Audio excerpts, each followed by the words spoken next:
বাস্তবিক তোমরা সমুদয় শরীর যদি দীপ্তিময় হয়, কোনো অংশ অন্ধকার না থাকে, তবে প্রদীপ যেমন নিজ তেজে তোমাকে দীপ্তিদান করে, তেমনি তোমার শরীর সম্পূর্ণরূপে দীপ্তিময় হইবে।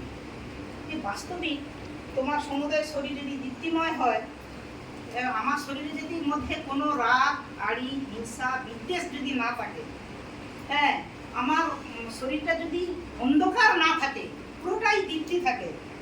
প্রদীপ যেমন নিজ তেজে, আলো তেমন একটা জায়গা, আর আমিও তেমনি কি করবো, আমার বাড়ি আমি দীপাদার হিসাবে, তাহলে আমিও আমার অনেকটাই জায়গা নিয়ে আমার বাড়ির মধ্যে আমি নিশ্চয়ই আলো দিতে পারবো, যদি আমার চক্ষু সরল হয় আর অন্তর যদি দীপ্তিময় থাকে, অর্থাৎ ঈশ্বরের বাক্য যদি আমি মেনে চলি, তোমার শরীর সম্পূর্ণরূপে দীপ্তিময় হবে।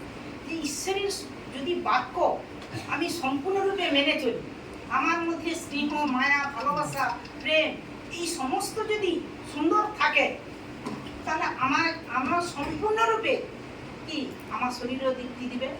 অর্থাৎ দীপাধারের সেই প্রদীপের ন্যায় আমার ফ্যামিলির মধ্যে যে আমি পরমেশ্বর পিতা সেই বাক্য সকলের মধ্যে ছড়িয়ে দিতে পারি। তো পরমেশ্বর পিতা আমাকে আজ এই পর্যন্ত বলালো।